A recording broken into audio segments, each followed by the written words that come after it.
Değerli izleyicilerimiz, değerli hocalarım, değerli misafirlerimiz, bugünkü TÜMÖT Genel Sekreterimiz değerli Suay Karaman hocamızın dış kaynaklarla 1915 Ermeni olayları konferansına hoş geldiniz. Suay Hoca'ya sözü vermeden önce bir iki söz söylemek istiyorum ben de.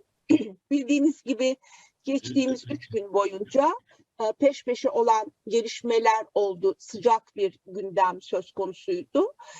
23 Nisan Türkiye Büyük Millet Meclisi'nin açılışı, Ulusal Egemenlik ve Çocuk Bayramımızın 101. yıl dönümüydü. Her ne kadar korona nedenli, pandemi nedenli sokaklarda kutlayamasak da evlerimizden ya da dijital ortamda yine büyük bir coşkuyla bu dünya çocuklarına armağan edilen bayramı hep birlikte kutladık. 24 Nisan Ermeni soykırımının yıl dönümüydü ve bu doğrultuda ABD ile olan ilişkiler ve ABD'den gelecek ifadeler ya da yaptırımlar adına bir bekleyiş vardı. Zaten dün akşam saatlerinde şu anki ABD Başkanı Biden'ın yaptığı açıklama ile birlikte tekrar edilmemesi adına diye tuhaf bir şekilde yaptığı bir açıklama var biliyorsunuz ve soykırımı kabul ettiğine dair ve hatta İstanbul'dan Konstantinopolis diye de kendisi mevzu ediyor. Esasen bir 10 gün 15 gün kadar önce biz bu etkinliği düzenlerken Suay Hoca'nın gelecek öngörüsü ile önerdiği bize, bizim de memnuniyetle kabul ettiğimiz bir konferanstı. Gerçekten de Suay Hoca önerilerinde haklı çıktı ve dün akşam itibariyle Ermeni soykırım konusunda sıcak gündem yaşamaya başladık ülke olarak. Tabii ki hepimiz için Türk milleti adına, milli şuurumuz ve milli onurumuz adına son derece bizleri üzen ve iktidardan çok ciddi yaptırımlar beklediğimiz bir zaman dilimine geçiyoruz. Yine bugün 25 Nisan Çanakkale Kara Savaşları'nın başladığı bir gün. Bu vesileyle de Ulu Önder Mustafa Kemal Atatürk'ü, silah arkadaşlarını, şehitlerimizi ve gazilerimizi saygıyla ve minnetle anıyoruz. Şimdi bütün bunlardan sonra TÜMÖT Genel Sekreterimiz değerli Suay Karaman hocamıza konferans için mikrofonu bırakıyorum. Buyurun Suay Hocam. Teşekkür ediyorum. Katılımcı tüm arkadaşlara selamlarımı iletiyorum. Evet, hepimizin bildiği gibi 1915 olayları Ermeni diasporası ya da onlara inananların anlattıkları şekilde olmamıştır. Birçok değerli bilim insanımızın, araştırmacımızın, hatta bazı yabancı tarihçilerin çalışmaları sonunda ortaya çıkan gerçek şudur: Osmanlı Devleti'nin Ermenilere soykırım uygulaması gibi bir olay olmamıştır. Yaşananlar sadece savaş sırasında savaş koşullarında düşmanla işbirliğine ikna edilmiş Ermenilerin iç ve dış güvenlik açısından yerlerinin değiştirilmesidir. Bu göç olayı karşısında bu göç olayında yapılan yer değiştirme sırasında karşılıklı kırıma dayalı üzücü olaylar ve kayıplar yaşanmıştır. Bunlar zaten biliniyor. Ermeni Tanzimat Komitesi'nin arşivi Amerika Birleşik Devletleri'ndedir ve Türk akademisyenlere kapalıdır. Aynı şekilde Ermeni Patrikhanesi'nin arşivi İsrail'dedir ve Türk akademisyenlere kapalıdır. Buna karşılık Türk tarafı kendi arşivlerindeki belgeleri yayınlamıştır. Ve işte bu bizim oturumumuzun konusunda da özellikle dış kaynaklardan yararlanarak bu 1915 olaylarını tarafsız bir şekilde açıklamaya, anlatmaya çalışacağız. Şimdi biliyoruz, soykırımın tanımını hepimiz biliyoruz. Etnik, ırksal, ulusal bir grubun tamamen ya da kısmen yok etmeyi amaçlayan bir takım eylemlerdir. İşte 1915 olaylarını gündeme taşıyarak soykırım olarak nitelemek akıl ve mantıkla bağdaşmadığı gibi hukuki olarak da açıklanamaz. Birleşmiş Milletler Soykırım Suçunun Önlenmesi ve Cezalandırılması Sözleşmesi 1948 yılında imzalanarak 1951 yılında yürürlüğe girmiştir. Ve imzalanmasından 33 yıl önceki bir olay için soykırım demek de akıl ve mantıkla bağdaşmaz. Tabii Ermeni lobisi sürekli olarak 1915 olaylarını gündeme taşımaktadır. Ermenistan'ın sahte iddia ve belgelerle dünya kamuoyuna 100 yıla aşkın süredir anlattığı ve üstelik bazı ülkelere kabul ettirdiği sözde soykırım iddialarının doğruluğu yoktur. Tamamen gerçek dışıdır. Birinci Dünya Savaşı sırasında yaşanan dramatik olayların meydana gelişi hakkında hiçbir bilgisi bulunmayan kişiler ya da topluluklar gerçek olmayan bir kurguya inanmaya zorlanmaktadır. Olmayan soykırım için destek aramak, büyük felaket demek, parlamentolarda kararlar almak, soykırım yoktur diyenlere ceza vermek, bunlar ne amaca hizmet eder? Ne anlama gelir? Soykırım yalanı ülkemizi bölmek için emperyalizmin düzenlediği oyunlardan biridir. Vatanı savunmanın adına soykırım yapıldı diyenler de emperyalizmin kullandığı maşalardır. Ermenistan ve Ermeni diasporası 100 yılı aşkın çabalarına karşın dünya kamuoyuna tezlerini kanıtlayabilecek açık ve geçerli bir belge sunamamışlardır. Yani bu iddiaların doğruluğu kanıtlanamamış, bu anılar yani taraflı olmayan yayınlar, tarafsız olmayan yayınlar, savaş yıllarında yayınlanmış propaganda amaçlı kitap niteliğindeki kaynaklarla sadece sahte belgelere dayandırılmak zorunda kalmıştır ve ortada ciddi bir belge bulunmamaktadır. Tarihe baktığımız zamanlar tarih boyunca Türkler ve Ermeniler aynı coğrafyada birlikte dostluk ve ilişki içinde yaşamışlardır. Osmanlı Devleti'nin çeşitli üst kademelerinde görev alan birçok Ermeni vardır. Yüzyıllarca yıllık bir ortak geçmişe ve kültüre sahip Türk-Ermeni ilişkileri Osmanlı Devleti'nin zayıflamasına paralel olarak 1800'lü yılların sonlarına gelindikçe sıkıntılı bir sürece girişmiştir. Ve özellikle Birinci Dünya Savaşı'nın çıktığı 1914 yılında Ermeniler bağımsız bir devlet kurmak amacıyla birçok yerlerde isyan çıkarmışlar ve katliamlara girişmişlerdir. Böylece ülkenin iç ve dış güvenliğini tehdit eder duruma gelmişlerdir. Bu tehditler Birinci Dünya Savaşı sırasında daha da yoğunlaşmış ve Osmanlı Devleti'nin savaş sırasındaki düşmanlarıyla işbirliği haline gelmiştir. Osmanlı Devleti 28 Temmuz 1914 tarihinde başlayan Birinci Dünya Savaşı'nın ardından bir hafta sonra seferberlik ilan etmiş.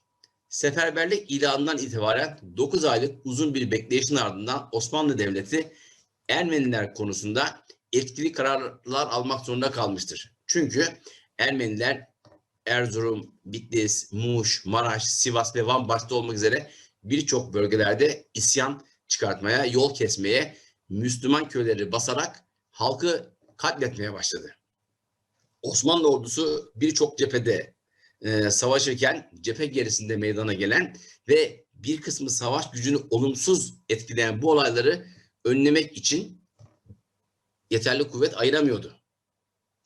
Ve Osmanlı orduları Doğu Anadolu'da Rusya karşısında peş peşe yenilgiye uğramıştı. Rus kuvvetlerinin 1915 Mart ayında Van istikametinde ilerlemelerinin başlamalarını fırsat bilen Ermeniler, Rus saldırısını kolaylaştırmak amacıyla 11 Nisan 1915 tarihinde Van'da isyan başlattılar. Van kenti Taşnak Sütun Komitesi'nin başkanı Aram Manukyan emrindeki komitacılar tarafından kuşatıldı ve ateşe verildi. Türklere ait evlere ve iş yerlerine devlet dairelerine bombalar atılarak büyük bir yıkım yapıldı. Ve isyancılara karşı kenti savunmanın olanaksız olduğunu gören Vali Cevdet Bey Van Kalesi'ni tahliye etmeye başladı. Öncelikle kaleye sığınmış Müslüman ahalinin çetelerin saldırılarından korunması için daha güvenli iş bölgelere gönderilmeye başlandı. Ancak kaleden ayrılan siviller Ermeni isyancıların saldırılarına uğradı ve Van Kalesi 17 Mayıs 1915 tarihinde isyancıların eline geçti. Bu günlerde Amerika Birleşik Devletleri'nde yayınlanan Goçnak isimli Ermeni gazetesi 24 Mayıs 1915 tarihli sayısında Van'da yalnızca 1500 Türk'ün sağ kaldığını bildirdi. Bu Ermeni gazetesinin 24 Mayıs'ta olaylardan bir hafta sonra söylüyor bunu. Tabii bu olay Osmanlı ordusunun ikmal yollarını kesti. Askere yiyecek ve cephane taşıyan kollarla Ermeniler tarafından ateş altına kalmışlardı. Van'da başlayan isyan üzerine Osmanlı Devleti üzerinde bu konu hakkında yoğunlaştı ve bir şeyler yapılmak zorunda kaldı. Ve aldıkları önlemlerin ilki 24 Nisan 1915 genelgesidir. Bu genelgeyle Taşnak, Hınçak, Ramgavar ve benzeri Ermeni komitelerin kapatılması, evraklarına el konması, elebaşları ile zararlı etkinlikleri bilinen Ermenilerin tutuklanması, cezalandırılması ve bunlardan bulundukları yerlere kalmaları sakıncalı görülenlerin uygun yerlere toplanması talimatı verildi. İşte buna bağlı olarak İstanbul'da gözaltına alınan 245 örgüt ileri gelenleri Ankara, Ayaş ve Çankırı'ya mecburi ikamete tabi tutulmuşlardır. Bu genelge tehcir kararının habercisidir. Tutuklananların sıradan Ermeni vatandaşı olmayıp tamamen örgüt mensubu Ermeniler olduğu İngiliz istihbaratı tarafından da doğrulanmıştır bu. Ortada ne bir katliam ne de Ermeni halkının varlığını tehlikeye atacak organize bir terör hareketi yoktur. Ancak Ermenilerin her yıl soykırım günü olarak andıkları 24 Nisan tarihi işte bu tutuklamalar nedeniyledir. Oysa 24 Nisan günü bir tek Ermeni bile öldürülmüş değildir. Osmanlı Devleti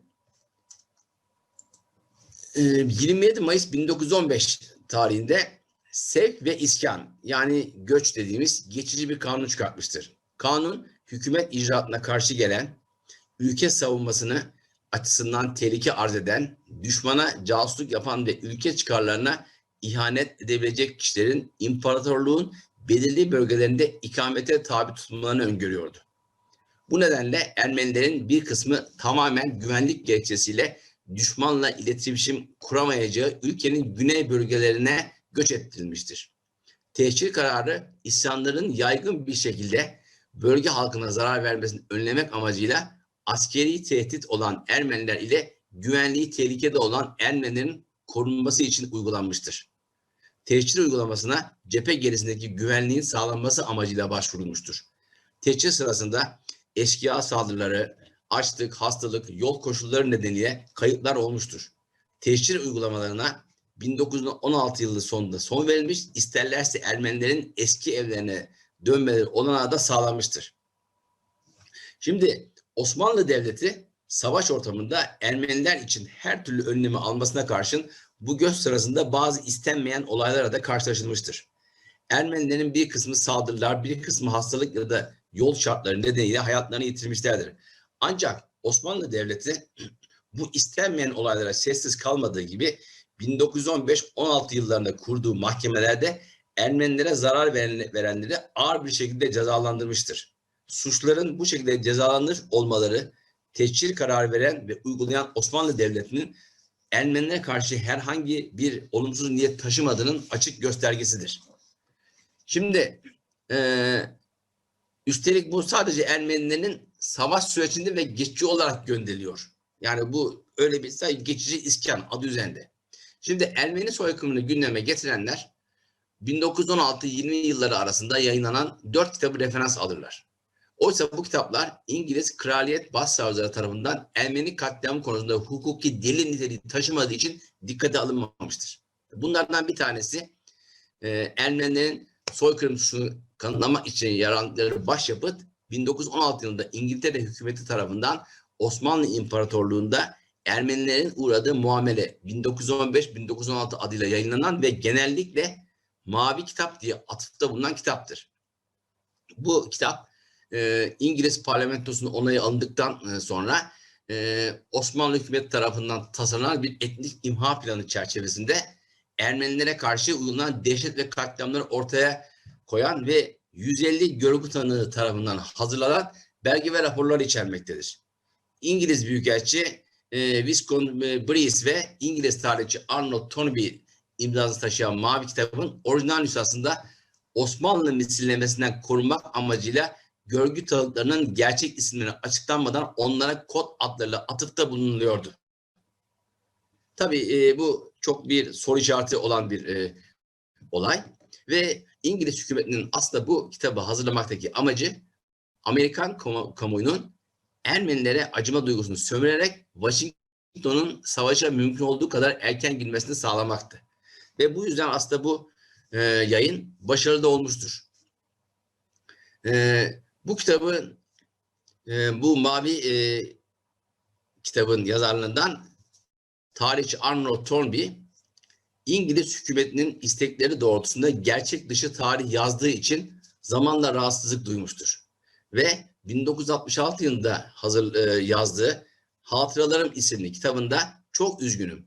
Orada yaptığımız sadece savaş propagandası amacına yönelik şeylerdi. Türklerin 1911'deki tehciri savunma amacıyla alınmış bir önlemdi. Benzerlerini pek çok devlet yaptı. Amerika Birleşik Devletleri de 2. Dünya Savaşı sırasında ülkesindeki Japon nüfusu başka bölgelere nakletti diyerek bir nevi günah çıkarmıştır. Ermeni soykırımını gündeme getirenlerin ikinci sarıldıkları kitapsa Büyükelçi Mortenau'nun Hikayesi adlı bir kitap. Bu kitap Ermeni ve Batıların dayandığı en büyük soykırım referansıdır. Henry Mortenau 1914 ile 16 yılları arasında Amerika'nın İstanbul Büyükelçisi olarak görev yapıyor ve Amerika'ya döndükten sonra Osmanlı'yı suçlayabilecek bir kitap yazabileceğini Başkan Wilson'a söylüyor ve onun da hemen onayını alıyor bu şekilde. Ve bu onayını aldıktan sonra tercümanı ve danışmanı Arak Şimovanyan sanıyorum. Evet, Arak Şimovanyan ve özel sekreteri Hagop Andonya'nın katkılarıyla kitap yazıyor ve bu kitap aslında gerçekleri anlatmayı değil, Osmanlı'yı suçlamayı hedefliyor.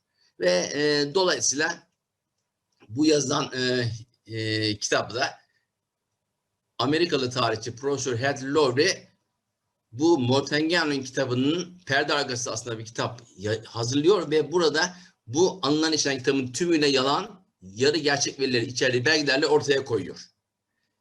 Üçüncü kitap Alman Protestan misyoneri Johannes Lepsius'un 1915 Temmuz ve Ağustos aylarında İstanbul'da yürüttüğü araştırmaların sonucunda yazdığı bir rapor. Bu raporda ziyaret ettiği Amerikan Büyükelçisi Mortenau'yu Amerikalıların ondan duyduklarını ve İttihat ve Terakki Hükümeti'nin Ermeni azınlığa karşı bir soykırım tasarlayıp uyguladığını iddia ediyor. Ve bu savaş sona erdikten sonra da 1919 yılında bunu Doktor Johannes Lepsius'un Ermeni katliamı hakkındaki gizli raporu adıyla yayınlanıyor bu kitap olarak.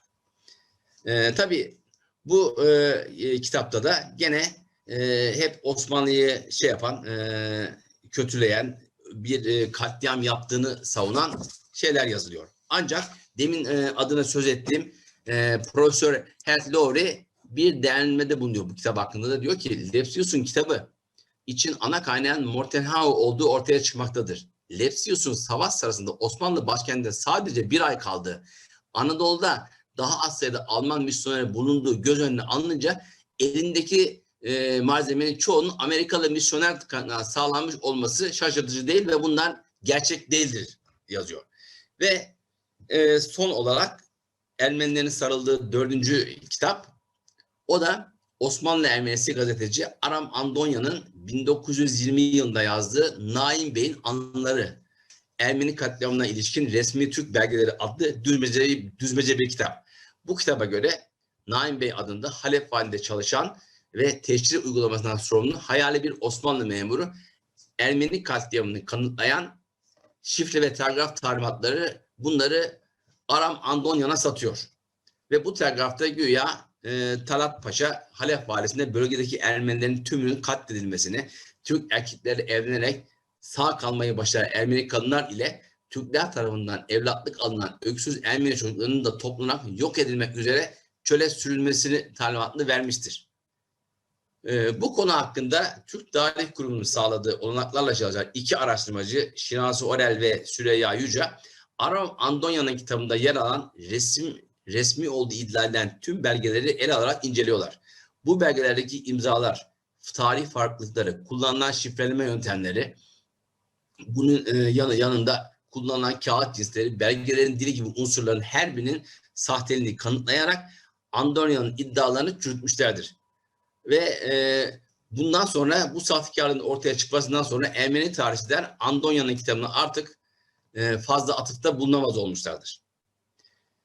Şimdi 1993 yılında Profesör Samuel Huntington tarafından yazılan ve 1996 yılında kitap haline yayınlanan dinsel etnik farklılaşmaya körükleyen uygarlıklar çatışması tezinden sonra bazı ülkelerin parlamentoları arka arkaya Ermeni soykırımını tanıma kararı almışlardır. Parlamentoların Ermeni soykırımını tanıma kararlarının tarihi gerçekliği ve hukuki geçerliliği yoktur. Bu kararların tamamı siyasidir. Şimdi bu Ermeni iddialarına karşı da yabancı bilim insanlarının, araştırmaların çeşitli çalışmaları var. 1919 tarihli iki önemli resmi Amerikan raporu arşivlerde vardır. Bu birinci belgede 14 Haziran ile 12 Ağustos 1919 tarihleri arasında bir yardım kuruluşu olan Yakın Doğu Amerikan Yardım Heyeti bünyesinde çalışan yüzbaşı ve hukukçu Emory Niles ile yardımcısı hukukçu Arthur Sutherland'ın hazırladığı rapor var. Bu ikili hazırladığı raporda yaklaşık Doğu Anadolu'da at sırtında 1400 kilometre yol almışlardır. Ve raporlarında esas katliamların rafine yöntemlerle Ermeniler tarafından işlendiği, Müslüman köylerin tarif edildiği resmen ve detaylı olarak yazılıdır. Buna bağlı ikinci belge ise 1 Ağustos 1919 tarihinde Doğu Anadolu'da durumun incelenmesi ve Ermenistan'a Amerikan mandası kurmakla görevli giden Tümgeneral James Harbot ve yanındaki 46 kişilik heyetin raporudur. Bunlar birçok ille incelemeler yapıyorlar. Hatta Sivas'ta Mustafa Kemal Paşa ile görüşüyorlar. Ve bu sonunda Türklerin haklı olduğu kanaatine varıyorlar. Amerikan Senatosu'nda sunulan raporda sadece Türklerin Ermenilerini saldırmadığı, birçok yerde Ermeni'nin de Türklere saldırdığı ve Müslümanları yok ettikleri ve bununla ilgili Ermeni ordu emirlerinde gördüklerini raporlarına yazıyorlar.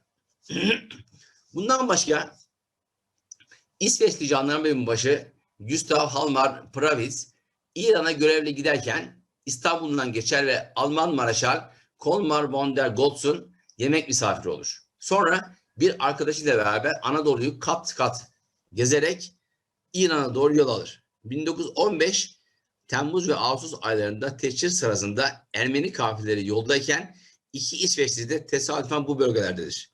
Yoldaki zorluk, sefalet ve açlığı görürler.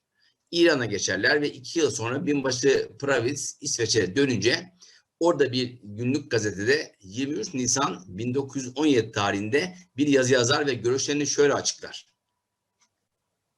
Kendisinin ve arkadaşının bu olaylar olurken bölgede at üzerinde olduğunu, açlık, sefalet ve üzücü olayları gördüğünü, kesinlikle planlı bir katliama tanıklık etmediğini, tehcirin zorunlu nedenlere dayandığını fakat kimsenin kimseyi bilinçli olarak öldürmediğini yazar. Daha sonra binbaşı 1918 yılında İran Anılarım adlı bir kitap yazar ve bu kitapta da gene bu olayları anlatarak nehir boyunca, Fırat Nehri boyunca kilometrelerce gittim fakat nehirde yüzen hiçbir ceset, hiçbir şey görmedik diye yazmış kitabında da.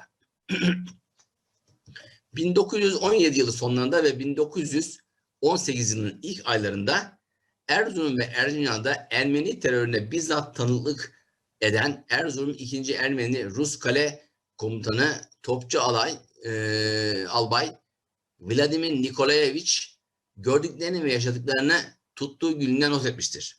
Bu günlükler Genelkurmay Başkanlığı tarafından yayınlanan Gördüklerim, Yaşadıklarım Erzurum 1917-18 adlı kitapta Ermeni vahşetine ulaştığı boyutları tüm çıplaklığıyla gözler önüne serer. Ve Yarbay şöyle diyor, tüm çabalarıma karşın Ermeni vahşetini önleyemediğinin üzüntüsünü günlüğüne not düşüyor. Bokos Nubar Paşa 18 Ocak 1919 tarihinde Osmanlı Ermenilerinin temsilcisi olarak Paris Barış Konferansı'na katılıyor. Burada yaptığı konuşmada Osmanlı'nın savaşın başında Ermeni temsilcilerine geldiğini, Ruslara karşı ittifak edelim, karşılığında size çoğunluk olduğunuz bölgelerde özellik verelim dediklerini, kendilerinin de bu teklifi reddedip müttefiklerin yanında savaştıklarını söylemiş ve savaşta Ermeniler kadar Türklerin de kayıplarının olduğunu bildirmiştir. Aynı konferansa katılan Ermenistan Cumhuriyeti'nin başkanı olarak katılan Avetis Ahoranyan ise Rus generallerinin kontrolünde Rus birlikleriyle beraber Osmanlı'ya karşı savaştıklarını ve biz onlardan öldürdük, onlar da bizden diyerek olayı doğru şekilde özetlemiştir. Bu arada İngiliz Kraliyet Matbaası tarafından basılan 1. Dünya Savaşı ile ilgili gizli belgelerde savaş sırasında Ermenilerin Amerikalılar tarafından nasıl desteklenip kışkırttıklarını gösteren birçok belge bulunmaktadır. Bu belgelerin hepsi İngiliz gizli arşivlerinde bulunuyor. Hepsi oralarda açık erişime bunlar. Ermenistan'ın Amerika'ya yolladığı ilk elçi olan Erzurum eski milletvekili Karekin Pastırmacıyan savaştan sonra yazdığı bir makalede 1915 yazında Ermeni güçlerinin isyanlarla 5 Türk dümenini bağlayarak Rus ordusunun muhakkak bir felaketten kurtardıklarını yazmıştır. Bu konularda asıl önemli belgelerden bir tanesi de 1918 yılında kurulan Ermenistan Devleti'nin ilk başbakanı ve Taşnak Partisi'nin kurucularından Ovanes Kaçazmuni'nin Taşnak hükümetinin Ağustos 1919 yılına kadar yönetmiştir. Ve Kaçazmuni 1923 yılında Bükreş'te yapılan Ermeni sorunla ilgili Taşnak Partisi'nin toplantısında bir bildiri sunuyor. Bildirisinin adı şu: Taşnak Partisi'nin yapacağı bir şey yok. Bu rapor 128 sayfalık bu raporda bütün gerçekler gözler önüne seriliyor. Ve bu rapor aslında ülkemizde de yayınlandı, birçok dillere çevrildi, birçok parlamentolara gönderildi. Ama bu rapor Ermenistan'da yasaktır. Amerika'da bu rapor vardır ama listelerde vardır fakat hepsi ima edilmiş bulamazsınız. Ve yıllarca sözde soykırıma uğradığını iddia eden ve dünya kamuoyunu baskı altına almaya çalışan Ermenilerin bütün tezlerini çürüten bu raporda çok çarpıcı ifadeler vardır. Ve burada raporda diyor ki Ermenilerin Türklere savaşı biz açtık. Türklere karşı ayaklandık. Hepimiz Türklerin düşmanı olan İtilaf devletlerinin kampındaydık. İtilaf devletlerinin ordularını Türkiye'ye göndermeleri ve hakimiyetimizi temin etmeleri için Avrupa ve Amerika'ya resmi çağrılar yaptık. Öldük ve öldürdük. Tehcir doğruydu ve gerekliydi. Gerçekleri göremedik. Olayın sebebi biziz. Ve bu tabii gerçekten çok önemli, çok uzun bir rapor bu şey olarak. Burada hatta sonunda raporda şöyle der: Türkler savunma güdüsüyle hareket etti. Övünecek hiçbir işimiz yok. Kendi dışımızda suçlu aramayalım. Evet, intihar etmeyi öneriyorum. Taşnak Partisi'nin artık yapacağı hiçbir şey yok. Partiyi dağıtalım. Bu kararı almazsak bizi yıkım ve şerefsizlik bekliyor. Çok açık olarak bunları o raporda aynen hepsi yazılıyor burada yani.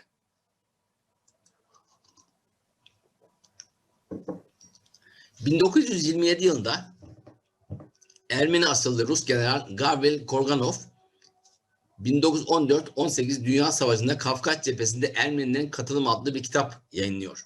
Kitapta Ermeni-Rus ilişkilerinin boyutu, Ermeni gönüllü birliklerinin nasıl örgütlendikleri ve silah altına alındıkları, isyanın Rusya'nın desteğiyle nasıl düzenli ordu haline geldiğini, Türklere karşı savaştırılarak nasıl Türk birliklerinin geri çekilmeye çalıştıkları, çökertildikleri ve Ermeni tehcirinin nereden kaynaklandığı el ile çizilmiş 30 tane harita cephe planıyla birlikte açıklanıyor. Ve bu kitapta 4 Ermeni gönüllü birliği kuruldu ve bunların için her birine özel askeri üniforma hazırlanarak Türklerle savaştırıldığı açıklanıyor. 1940 yılında Rus tümgenerali Nikolay Grigorovich Korsun zorunlu göç kararı uygulanırken Türk askeri makamlarının ve Türk halkının göçmenlere nazik davrandığını, ancak bazı bölgelerde Ermenilerin saldırılara uğradıklarını yazmıştır. Rus tümgenerale göre Ermeni göçmenlerin yarısı açlık ve salgın hastalıklar nedeniyle ölmüştür. Burada enteresan farklı bir şeye gireceğim. Azerbaycan Cumhuriyeti'nin İçişleri Eski Bakanı Benhut-Han Cevanşir 18 Temmuz 1921 tarihinde İstanbul Pera Palas Oteli'nin önünde Misak Torlakyan adlı bir Ermeni tarafından vurularak şehit ediliyor. Bu cinayet davası işgal altındaki İstanbul'da olduğu için İngiliz Divan Harbi'nde görülüyor. Sanığın avukatları Sivas eski milletvekili Dikran Barsamyan ve Darülfünun Ceza Kürsüsü Müdürü Hasrucan Efendi'dir.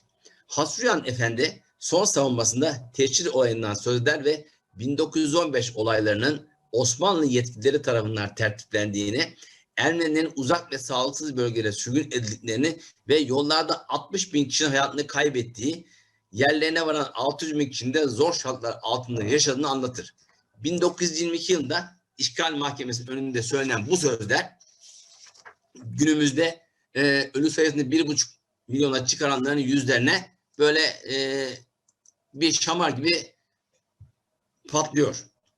Tabii bu dava 4 Ocak 1922 tarihinde sonuçlanıyor ve alınan sahte bir rapor ile cezai ehliyeti yoktur gerekçesiyle sanık Misak Torlakyan İngiliz İşgal Mahkemesi tarafından beraat ediliyor ve Ermeni Partisi'ne teslim edilerek Yunanistan'da Pire şehrine gönderiliyor. Osmanlı arşivlerinde Ermeni iddialarını çürütecek nitelikte çok sayıda belge bulunmaktadır. Bu özellik Osmanlı arşivlerinde çalışmalarıyla tanınan Amerikalı tarihçi Stanford Shaw tarafından şu ifadelerle onaylanmıştır. Osmanlı hükümetinin gizli belgelerinin özenle incelenmesi, İttihat ve Terakki liderlerinden hiçbirinin veya devlet mekanizmasındaki herhangi bir kişinin Ermenilere katliam yapılması hususunda talimat verdiğini gösteren bir kanıt bulunmadığını ortaya koymuştur. Aksine Taşra'daki askeri birliklere can kaybına yol açabilecek her türlü saldırının ve toplumsal taşkının önlenmesi talimatı verilmiştir. Profesör Bernard Lewis, tehcir uygulamasının Ermeni ulusuna karşı bir yok etme yöntemi olmadığını, bu nedenle soykırım olarak nitelendirilemeyeceğini açıklamıştır. Orta Doğu ve Osmanlı tarihi alanında dünyada ün salmış bir kişi olması nedeniyle bu çoğunlukla Ermeni tezlerini benimseyen Batılı akademisyenler için bu sözler ezber bozucudur. Bernard Lewis 16 Kasım 1993 tarihinde Le Monde gazetesinde söylesinde şu açıklamaları yapmıştır. Osmanlı hükümetinin Ermeni ulusuna karşı kitlesel imhayı öngören bir planı olduğunu gösteren geçerli hiçbir kanıt yoktur. Türklerin tehcire başvurmalarının meşru nedenleri vardır. Zira Ermeniler Osmanlı topraklarını işgal eden Rusya ile ittifak halinde Türklere karşı çarpışıyorlardı. Gene Bernard Lewis 1 Ocak 1994 tarihinde Le Monde gazetesinde bir söyleşi yapıyor ve oradaki açıklamalar şu şekilde.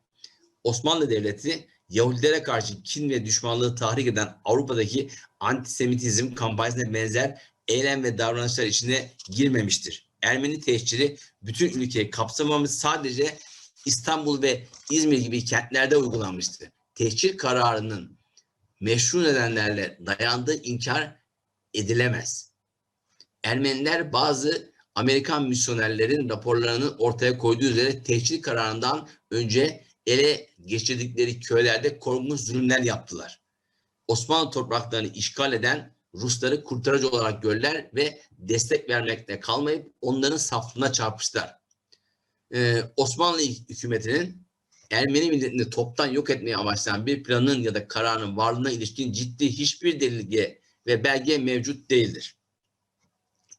Fransız avukat Georges de Marville 1915 Osmanlı-Rus Ermeni Trajedisi adında bir kitap yazıyor ve kitapta görüşlerini şu şekilde koyuyor. Diyor ki imha planı ve soykırım olmamıştır. Alınan tedbirlerin kronolojik sıralaması da bunu doğruluyor. Enver Paşa'ya Ermeni toplumunu göç ettirme fikri Van Gölü etrafında Ermenilerin ayaklanmaları ve ihtilal için bir ocak halinde bulunmaları sonrasında gelmiştir. Ve bu tedbirler sadece Anadolu'da isyan eden Ermenilerle ilgilidir. Belgeler incelendiğinde İstanbul ve İzmir gibi birçok yerde böyle bir şey olmadığı görülmektedir diyor. Ve aynı şekilde kitabında bir de şöyle diyor. Fransa'nın diktiği kin anıtının çok basit bir düşünce ürünü olduğunu vurgulayarak tarihe not düşüyor. Türk tarihi ve Atatürk kitaplarıyla ünlenen tarihçi Profesör Andre Mango 15 Mart 2005 yılında 2005 tarihinde Türkiye'de Sky Türk televizyonunda bir programa katılıyor ve Ermeni sorunu şöyle tanımlıyor. Diyor ki, Türkiye'nin doğu bölgesinde yaşayan Ermeni olayını istisnai bir duruma sokmak kasıtlı bir davranıştır. Bana göre bu bir soykırım değildir. Rus orduları Anadolu'da ilerlerken Türklerden de 10 binlerce kişi öldürülmüştür. Ermeniler de Türkleri katletmişlerdir. Bu karşılıklı bir savaştır. Ama asla bir soykırım değildir. Ermeniler ise olayların bu şekilde cereyan ettiğini asla kabul etmezler. Anadolu'daki Ermeni sayısı 1,5 milyonu geçmez. Bunlar Lübnan'a, Suriye'ye, Ermenistan'a göç etmişlerdir. 1,5 milyonun büyük bir kısmı kurtulmuştur. Ve aynı şekilde Amerikalı Profesör Justin McCarthy de bu alanda önemli çalışmalar var. Ve Ermeniler onun çalışmalarında dikkate almıyorlar. Çünkü bunlar Türklerin orada bir soykırım yapmadığını, tehcirin uygulamanın doğru olduğunu söylüyorlar. Ama bu Ermenilerin tabii işlerine gelmiyor şey yaparak. Amerika'nın eski başkanı Ronald Reagan'ın hukuk danışmanı olan Bruce Fein 4 Haziran 2009 tarihinde HuffPost World Dijital Medya kuruluşuna bir makale yazıyor ve makalede şu görüşleri dile getiriyor. Beyaz Saray 1981 yılında araştırma yaptı. Ermeni terör çeteleri 1. Dünya Savaşı sırasında Fransa ve Rusya ile birlikte Osmanlıları öldürdü. Ermenilerin 2 milyonun üzerinde Türk'ü katlettiği ortaya çıktı. İşgalden kaçmak ve katliamdan kurtulmak için topraklarından göç etmek zorunda kalan Türkleri de eklediğimizde 1. Dünya Savaşı'nda Türk kaybı 2,5 milyona yaklaşmaktadır. Ancak bundan hiç kimse söz etmemektedir. Ermeni kayıplarının 500 bin civarında olduğu saptanıyor. Ermeniler kendi arşivlerini açmıyor çünkü gerçeğin ortaya çıkmasını istemiyor. Burada asıl önemli konu Ermenilerin ihanetidir. Osmanlı kendisini savundu. Özellikle Amerika'da yaşayan Ermeniler soykırım yalanını bir büyük menfaat sağlıyorlar bu yalanla. ABD yönetimi de büyük paralar döndüğü için Ermenileri karşısına almak istemiyor ve bu yalan yıllardır böyle sürüp gidiyor. Tabii yine Amerikalı subay ve tarihçi Edward Erickson Osmanlılar ve Ermeniler kitabında 1915 Ermeni ayaklanmasının Rus işgaline karşı savaşan Osmanlı ordusunun güvendiği açısından ağır ve acil bir tehdit oluşturduğunu ortaya koyuyor. Tehcir kararının Ermenilerin yok edilmesi amacıyla alınmadığını, askeri tehdit olan Ermenileri kontrol etmek amacıyla alınmış bir karar olduğunu açıklıyor. Ve bu ayrıca bu tehcir kararının askeri bir sonda bulunan çözüm olarak görüyor onda.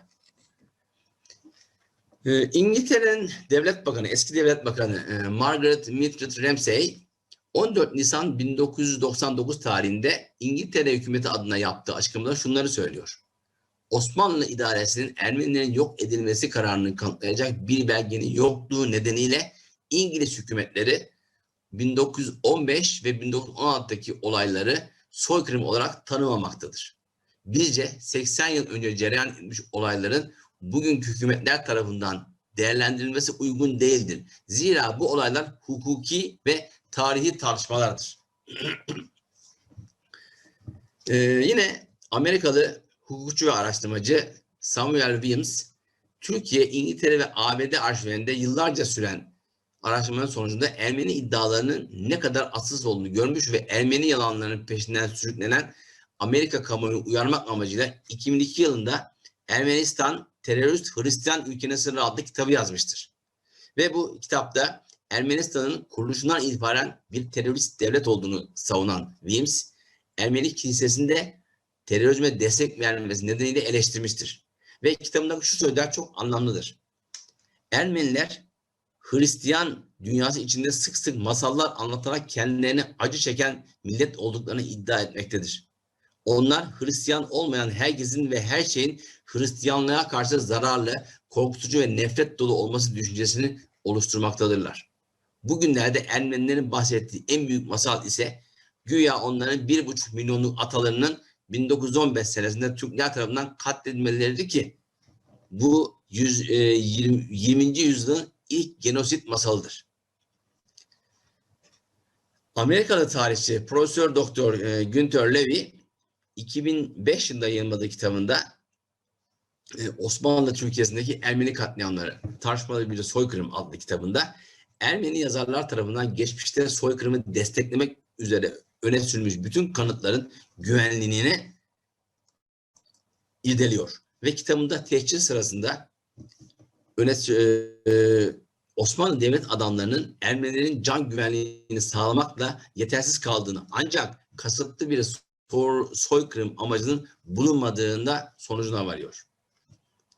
Avusturyalı tarihçi, yazar ve belgesel film yönetmeni Erich Fegli bir terör efsanesi ve Ermeni mitomanyası adlı kitaplar yazıyor. Ve bu yazdığı kitaplarda Ermeni iddialarını kepazelik olarak nitelendiriyor. Ermenileri tarihi saptırarak dünya kamuoyunu etkilemeye çalışmakla suçluyor. Bakın bu Erich Fegli Türkiye'ye geliyor. 21 Nisan 2005 tarihinde İstanbul'da konferans veriyor ve konferansında aynen şunları söylüyor. Soykırım konusunda tartışma olmaz. Bu kabul edilemez. Ermenilerin iddialarını bir kez tanıdınız mı arkasından tazminat ve toprak talepleri gelir. Bunu kesinlikle yapmayın. Soykırımı sakın tartışmayın. Rica ediyorum. Avrupa Birliği'ne teslim olmayın. Bu topraklar sadece size ait. Sizler Anadolu'ya Malazgirt zaferiyle yerleşmediniz. Çatalhöyük'teki arkeolojik bulgular sizlerin 10.000 yıldan daha uzun süredir burada bulunduğunuzu kanıtlamaktadır. Rus devlet arşivlerinde çalışmalar yapan Doktor Mehmet Perinçek özellikle raporların ve iç yazmaların devlet yetkililerinin gerçeği belirlemeye yönelik samimi değerlendirmelerini içerdiğini bildirmektedir. Bu belgelerin ortak özelliği Türkiye'nin tezlerine esas alarak doğrulaması ve Ermeni soykırımının doğru olmadığını tartışmasız bir biçimde gözler önüne sermektedir. Mehmet Perinçek, Rus devlet arşivlerinde Ermeni sorunu üzerinde yaptığı çalışmalar sonucunda ulaştığı belgelerin içeriklerini açık açık yazmış, kamuoyuyla paylaşmış. Hatta bunlar diğer dillerde çevrilerek bunların hepsi şu anda arşivlerde bulunmaktadır. İskoç tarihçi Profesör Doktor Norman Stone yazdığı eserlerinde ve söyleşilerinde Ermeni soykırım suçlamaları konusundaki kuşkuculuğunu sürekli olarak dile getirmiş ve diaspora grupları tarafından ileri sürülen soykırım suçlamasını açıkça reddetmiştir. 2008 yılında New York'ta kurulan Türk-Amerikan Güvenlik Vakfı, Ermenilerin fanatik, küçük düşürücü ve ırkçı soykırım yalanlarıyla mücadele konusunda Türk-Amerikan diasporası içinde kritik bir rol üstlenmektedir. Bu nedenle bu vakıf Ermeni sorununa önemli araştırmalarla katkıda bulunan ünlü batılı tarihçileri, siyaset bilimcileri, akademisyenlerle ve aydınlarla bir dizi röportajlar yapmaktadır. Bu 1915 olaylarıyla ilgili araştırma yapan İrlandalı tarihçi Dr. Patrick Walsh 29 Nisan 2020 tarihinde vakfa bir röportaj veriyor ve röportajda şunları söylüyor. Diyor ki Osmanlı'nın Ermenileri öldürmek gibi bir planı olduğuna dair hiçbir kanıt yoktur. 1915'in başlarındaki Ermeni ayaklanmasının Osmanlı Devleti için varoluşsal bir kriz yaşatması ve sonrasında çok sayıda istilanın sonucunda meydana gelen felaket durumundan dolayı zorunlu göç uygulaması doğaçlama olarak yapıldı. Ve dolayısıyla bu sözler Osmanlı'da bir İrlandalı tarihçinin bile bu olaya bir bakış açısını gösteriyor. Gene Alman siyaset bilimci Profesör Doktor Christian Johann Henrik bu adını Türk-Amerikan Güvenlik Vakfı'na gene bir röportaj veriyor ve röportajında diyor ki soykırım iddiaları Ermeni diasporasının en başından beri bir sorunsaldı. Ne İstanbul Ermeni Patrikhanesi temsilcisi ne de Hatay'daki Ermeni cemaati bu iddiaları desteklemiyordu.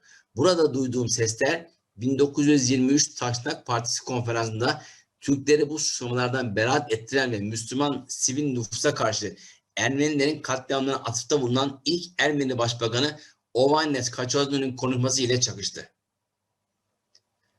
Gene 1915 olaylarıyla ilgili araştırma yapan Tennessee Üniversitesi'nden siyaset bilimi profesörü Michel Günther, bu Türk-Amerikan Vakfı'na röportaj veriyor 17 Ağustos 2020 tarihinde ve diyor ki Osmanlı Devleti'nin Ermenilerin öldürülmesinin resmi bir politikası olduğunu kanıtlayan hiçbir belge yok.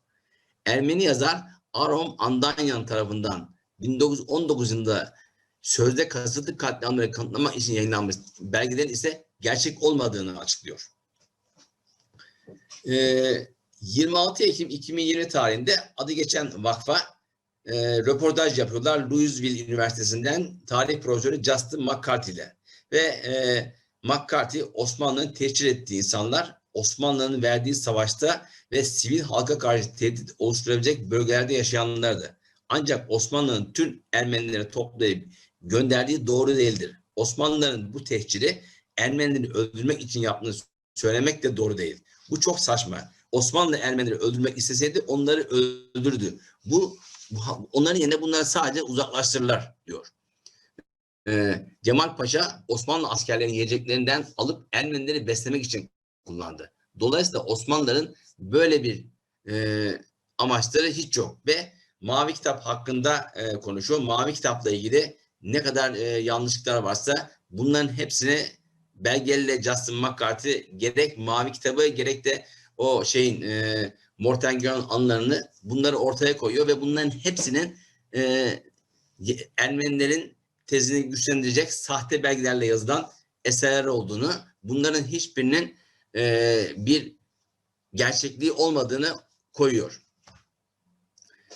Tabii Fransız tarihçi Maxime Gauin, bu da 31 Aralık 2020 tarihinde bu adı geçen vakfa röportaj veriyor ve de vakfında 915 olaylarının soykırım olarak değerlendirilemeyeceğini, o dönemde sistematik ve bir katliam olarak yapılmadığını, milletvekilleri, memurlar ve üst düzey devlet adamları dahil en az 350 bin hatta büyük olasılıkla 500 bin Osmanlı'nın tehcirden muaf tutulmasında çok önemli olduğunu söylüyor. Bu hiçbir zaman sistematik bir katliam olmamıştır. Bu merkezi hükümetin aldığı bir yer değiştirme şeyidir diyor. Şimdi birçok değerli bilim insanımızın, araştırmacının ve bazı yabancı tarihçilerin çalışmaları sonucunda ortaya çıkan gerçek şudur. Osmanlı Devleti'nin Ermenilere soykırım uygulaması gibi bir olay yoktur. Yaşananlar sadece savaş koşullarında düşmanla işbirliğine ikna edilmiş Ermenilerin iç ve dış güvenlik açısından yerlerinin değiştirilmesidir. Bu göç olayı sırasında karşılıklı kırılma dayalı üzücü olaylar ve kayıplar yaşandığı da zaten bilinmektedir. Üzerinde fırtınalar koparılan tehcir, devletin savaş halinde bulunduğu düşmanla işbirliği yapan bazı yurttaşlarını ordu ve sivillerin güvenliğini sağlamak amacıyla zorunlu göçe tabi tutmasıdır. Osmanlı Devleti çıkardığı yasayla İsyancı Ermenileri kendi toprakları içindeki savaş yaşanmayan bölgelere göç ettirmek zorunda kalmıştır. 1915 yılında yaşanan kayıplar çok açık bir gerçektir. Karşılıklı kayıplar, kırımlar olmuştur. Bu çok açık bir gerçektir. Ermeni liderlerinin beyanları da sabittir ki Ermeniler de Osmanlı ile savaşan ülkeler safında Osmanlı'ya karşı savaşmışlardır. İşte kendi açıklamaları da vardı. Ruslarla birlikte savaşıp Osmanlı'ya karşı böyle bir yapmışlardı. Şimdi Osmanlı Devleti'nin amacı Ermenileri yok etmek olmadığını çok iyi biliyoruz. Bakın burada jandarmalar cephede savaşırken biraz yapısız, güçlü olanlar hatta mahkum erkekler maaşlı jandarma yapılarak bu tehcir kafilelerinin korumalarına birkaç yüz kişilik korumalar halinde bunlar verilmiştir. Ve Haziran sonlarından itibaren bu insanlar yollara düşmüştür. Şimdi yani soykırım yapacak bir yönetim böyle bir uygulamayı hiç düşünmezdi. Yollarda belirli yerlerde dinleme ve beslenme kampları, revir ve hatta Ermeni papaz bile vardır. Yasaya göre isteyen evini 10-15 gün içinde satabilir ya da kiralamak üzere hükümete bırakabilirdi. Kıymetli eşyalar denk içinde belirli depolara kullanılan kiliselere konulabiliyordu. Oralarda kilit altına alınabiliyordu. Sahipler döndüğü zaman bunları alabiliyordu. Emanetlerini geri alabiliyorlardı. İsteyenler hayvanlarını yanlarına alabiliyordu. Eşyalar kanlarla taşınıyordu. Kendi kanısı olmayanlara devlet bu seyahat için sürücüsü ile bir kanı veriyordu. Eğer Osmanlı Devleti Ermenileri yok etmek isteseydi, Ermenilere göç yollarında bu hizmetler verilebilir miydi? İngilizler 1919 yılı sonunda Maraş'ı işgal ettiklerinde Maraş şehrinde Ermeni çocuklar için kurulmuş toplam 5 yetimhane buldular. Yalnızca Maraş'ta toplam 1400 Ermeni çocuk koruma altındaydı. Anadolu'daki yetimhanelerde toplam 22.000'den fazla Ermeni çocuk kurtarıldı. Osmanlı Devleti eğer bu çocukları koruma altına alır mıydı soykırım yapmak isteseydi? Osmanlı hükümeti bugünkü Kozan Ermeni Manastırı'ndaki kutsal eşyaların zarar görmemesi için özel bir kervan hazırlatarak bunları Şam'a gönderdi. Bugün bu kutsal eşyalar Lübnan'da bir müzede sergilenmektedir. Osmanlı Devleti eğer Ermenileri yok etmek isteseydi, Ermenilerin kutsal eşyalarını koruma altına alıp Şam'a yollar mıydı? 1916 yılının ilk yarısında savaş devam ederken kurulan divan harp mahkemelerinde tehcir sırasında kusur, cinayet, hırsızlık gibi suçlar işleyenler yargılandı. Bu mahkemelerde 1673 kişi tutuklu olarak yargılandı. Mahkemeler 403 kişiyi suçsuz buldu. 1370 kişiden 67'sini ölüm, 524'ünü hapis, 68'ini kürek, 711'ini pranga, sürgün ve para cezalandırdı. Güneyde Cemal Paşa'nın yakalanabilen hiçbir fırsatçıya göz açtırmadığı ve gereğini yaptığı bilinmektedir. Osmanlı Devleti eğer Ermenileri yok etmek isteseydi böyle bir yargılama yapıp cezalar verir miydi? Osmanlı hükümeti savaşın sonuna ermesinden sonra isteyenler için geri dönüş kararnamesi çıkartmış ve dönenler için hukuki düzenlemeler yapmıştır. Bunların yanında tehcirden kurtulmak için din değiştirenlerin istedikleri takdirde eski dinlerine dönebileceklerini bildirmiştir. Memleketine dönenlerin yol masrafları karşılanmış ve belli süre yemek yardım yapılmıştır. Ayrıca dönenlerin malları geri verilmiş, bazı vergilerden muaf tutulmuş, geri dönenlerin malların iadesiyle ilgili komisyonlar kurulmuştur. Müslüman ailelerinin yanında yetim Ermeni çocuklar Ermenilerden oluşan komisyona teslim edilmiştir. Bu bilgiler Osmanlı hükümetinin Ermenilere soykırım yapmak gibi düşüncede olmadığını kanıtladığı gibi devletin kendi güvenliği açısından savaş sırasında önlem olarak teşhir uyguladığında gözler önünde sermektedir. O dönemde tabii Osmanlı coğrafyasında tamamında yaşayan Ermenilerin sayısı bazı kaynaktan kaynağa değişiyor ama işte 1.300.000, 1.500.000 arasında değişiyor. Ama göç uygulaması yapılan Ermenilerin sayısı da 700.000 civarlarında. Tabii şimdi diyorlar ya işte 1,5 milyon insan kesildi, öldürüldü falan filan. Yani bu verileri ele aldığınız zamanlar ne kadar insan ölmüş açık açık ortaya çıkıyor bunlar. Günümüzde Ermenistan'ın asılsız soykırım iddialarını ısrarla savunmaktadır. İddiaların içinde yer alan binlerce Ermeni soğuktan donarak ölmeye zorlanmıştır söylemleri de gerçeği yansıtmamaktadır. Çünkü 1915 yılının Mayıs ayında başlayıp Kasım ayında sona eren teşhir dönem içindeki iklimsel koşullara bakıldığında donma olayının gerçekleşmesi mümkün değildir. Çünkü bu olay güneyde oluyor ve güneyde Mayıs'tan Kasım arasında bir dondurucu soğuk olması, insanların donarak ölmesi diye bir şey söz konusu olamaz. Şimdi soykırım olması için öncelikle gerekçe, yer, tarih, sayı, resmi belge ya da tarafsız göz tanığı olması gerekir. Cesetler için toplu mezar bulunması gerekir. Bunların bir teki bile yoktur. Üstelik 1,5 milyon kişiyi 150 günde yok etmek için, bakın 1,5 milyon kişiyi 150 günde yok etmek için günde 10.000 kişinin öldürülmesi, gömmek için de 5000 kazıcının her gün bir futbol sahasından büyük mezar kazmaları gerekirdi. Böyle bir şeyler hiçbir yerde yok.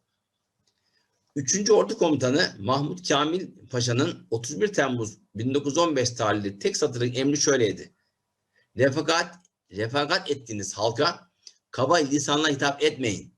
Onların mallarını koruyun. Ölüme yollayacak olsalardı, soykırım yapılsaydı böyle bir emir verilebilir miydi? 1915 olaylarını soykırım olarak nitelendirilen ulusal ya da uluslararası bir mahkeme kararı bulunmamaktadır. Buna karşılık soykırım iddialarını çürüten bir uluslararası mahkeme kararı vardır. Birinci Dünya Savaşı sonrasında 1919 ile 1920 yılları arasında çoğunluğu iddiaçı olan 145 Osmanlı yöneticisi İngilizler tarafından Ermenilere yönelik toplu katliamlar yapmak suçlamasıyla tutuklanmış ve Malta adasına gönderilmiştir. İngiliz hükümetinin Malta'daki Türk tutuklarının yargılanıp cezalandırılması için verdiği tüm uğraşlara karşın İngiliz Kraliyet Başsavcılığı'nın yürüttüğü soruşturma, Mavi Kitap'taki iddia ve belgelerin bir İngiliz mahkemesinde kanıt olarak kabul edilemeyecek derecede dayanaksız ve gerçek dışı olduğu kanısına varılarak bu suçlamaların kanıtlanması mümkün değildir biçimde sonuçlanmıştır. Bu karar aslında bize Ermeni soykırım iddialarını hukuki ve tarihi açıdan tamamen çürütmüştür. Ermenistan zaman zaman Türkiye'den toprak ve tazminat talepleri gibi isteklerde bulunarak konuyu dünya kamuoyunda sürekli canlı tutmaya çaba harcayan aktif bir siyaset izlemektedir. Türkiye'nin toprak bütünlüğüne göz koyan Ermenistan'ın bizim topraklarımızda hak iddia ettiği kendi anayasalarında yazılıdır. Bunun yanında Ermenilerin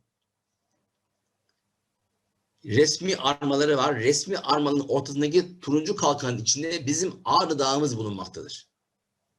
Bütün bu gerçekler ortadayken arşivlerin incelenmesine izin vermeyenlerin 24 Nisan 1915 tarihindeki olaylar için soykırımı anma günü düzenlemeler üzerinde düşünmelidir.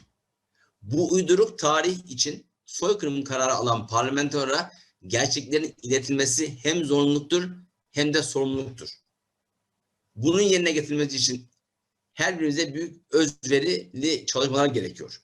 Bakın, eşsiz liderimiz Atatürk 1 Mart 1922 tarihinde Büyük Millet Meclisi'nin açılış konuşmasında şöyle diyor: Ermeni sorununun dünya kapitalistlerinin ekonomik çıkarlarına göre çözülmek istendiğini söylemişti.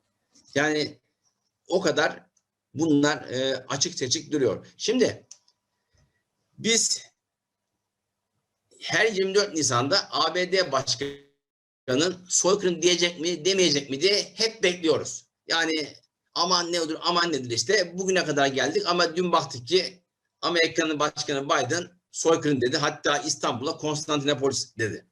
Şimdi artık bana göre en azından bu olay bitti. Rahatladık. Bu olay Amerika'nın dost olmadığını, olamayacağını net bir şekilde göstermiştir. Bunu bizler biliyorduk ama bilmeyenler de gösterdi bu. ABD bu olayın ardından eğer sert tepki gösterilmezse ABD'nin desteklediği diğer ülkeler de peş peşe bu yönde kararlar alabilirler.